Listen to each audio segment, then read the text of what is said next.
waxaan allaha qulaanjada iyo quudiye maroodiga cirkan baa caweyn lee barwaaqadu daayisiyo allaha baddaa iyo bariga abuuray ayaan baa ku diraya inantii iyadana foofoor maxay ahayd ka baxday oo iyaduna ay qaadatay jaamacadda Beder xalayto waxaan yara sameeyay gabayar oo ducaa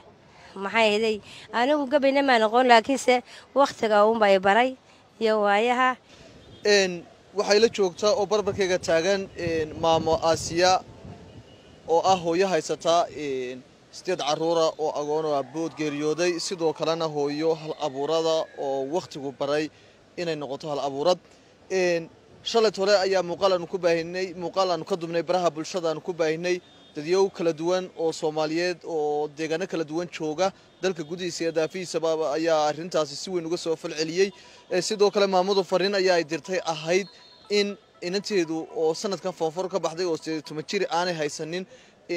aanay u awoodin in jaamacad geyso wax ka yar 24 saacadood ayaa baaqaasi waxa kaga soo jawaabay jaamacadda Beder oo kamid ah jaamacadaha waaweyn ee ku yaala magaalada caasimadda Hargeysa jaamacadaas waxay sheegtay in waxbarashada inantaasi iyadoo ay kafaalo qaaday oo iyadu jaamacadaas habilaash ay ku dhiganayso inanta ayaa la weydiiyay faculty ay qaadanayso waxaana ay sheegtay inay baranayso caafimaad medicine jaamacaduna waxay sheegtay 6 sano oo ay baranayso in hab lacag la'aan ah inantaasi ay ku baranayso madaxa xidhiidhka dadweynaha ee jaamacadda Beder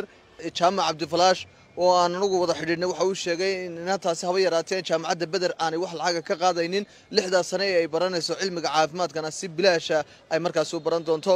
maama soo dhawow dhawahay maamo bal warra maamo ma sha Allah alxamdulillah ilaahay baa mahad iska leh maxay ahayd dadweynaha meel wada joogan islaamka maxay ahayd la ilaaha illa allah maxamed rasuulullah maxaan ku wiri inaga dhaxaysay islaamka waxaan ku wiri iyagana waan u mahadnaqayaa maxay ahayd meel kasta ay joogan nin wal oo sheersiyay iyo nin wal oo soo caawiyay iyo nin wal oo taali kari waayay mid kasta waan u mahadnaqayaa alxamdulillah rabbil caalamiin waa mahadsantiin baan leeyahay taa waxa maxay ahayd dheer maxay ahayd alxamdulillah rabbil caalamiin eelkii baa la soo xiriiray iyo dadkii maxay ahayd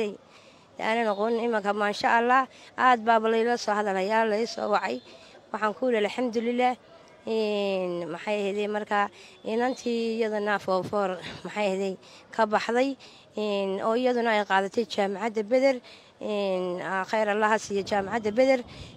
iyo wixii maxay ahayd abaabulay maxay ahayd oo iyaguna waxaan ku yiri maxay ahayd qayb libaax ka qaatay oo inanta waxa weeyaan waxay inantu sheegtay inay dhiganayso caafimaad maxay ahayd caafimaadka inkastoo ay wax kasta ku baxo haday 6 sano tahay iyo haday 8 sano tahay iyadu inay maxay ahayd kafaalo qaadatay ayay jaamacadda Beder sheegtay maxay ahayd waan ku mahadsan tahay waan mahadnaqaynaa ninkastoo ka qayb qaatay waan mahadnaqayaa alxamdulillah rabbil caalamiin bulshada dhan waan mahadnaqayaa intii soo caawisay intii la soo xiriiday wixii islaam oo dhan oo waxaan ku wiri maxay ahayd mid sheerisiye iyo midii soo caawiyay iyo midaan soo caawin mid walba iyo mid ka murugooday caloosha waxaan ku wiri ka murugoodayba mid walba waan u mahadnaqayaa alxamdulillah rabbil caalamiin maxay ahayd marka waka maanta waxaan la joogaa suxufigii iga duubay khayr Allah siiyo maxay ahayd shaandar adiguna waad mahadsan tahay maxay ahayd lambarkaygu waa 40356992 dad badan baa igu soo wareeriyay lambarka maxay ahayd oo maalintii dhaweyd ayaan ka iloonay maxay ahayd ku celi lambarka maamo lambarka waxa weeyaan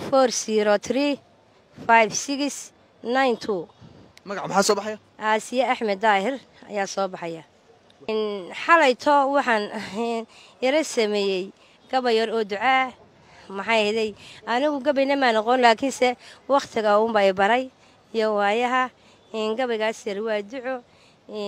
marka gabayga yar baan isagana tirinayaa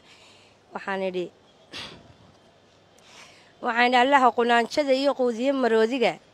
cirkan baa caweyn lee barwaaqadu daayisiyo allaha baddaa iyo bariga abuuray ayaan baa ku diraya rabbo waan isjeclaanaa jidka wacanna wada mari fidmada adduunyada yayna kala fogayno aanaa kala faquuqnaan waalidkiina dhalanya rabbiyo wanaagiyo farxad ay ku waaraan maalinta la sugaya saacadoodii ay tahay sakaraadka mawdkiyo u dhib yaray su'aalaha waxaan sheegayaa waalidiinta oo dhan baan sheegayaa ayaan u ducaynayaa maaha waalidkii oo qura waa waalidiinta oo dhan baan u ducaynayaa marka waxa weeyaan allah inaga aqbalo aniguna aad baa laygu soo duceeya ana inaan sii duceeyo waa waajib marka waxa weeyaan maasha allah aad bad maamo adigaa mudan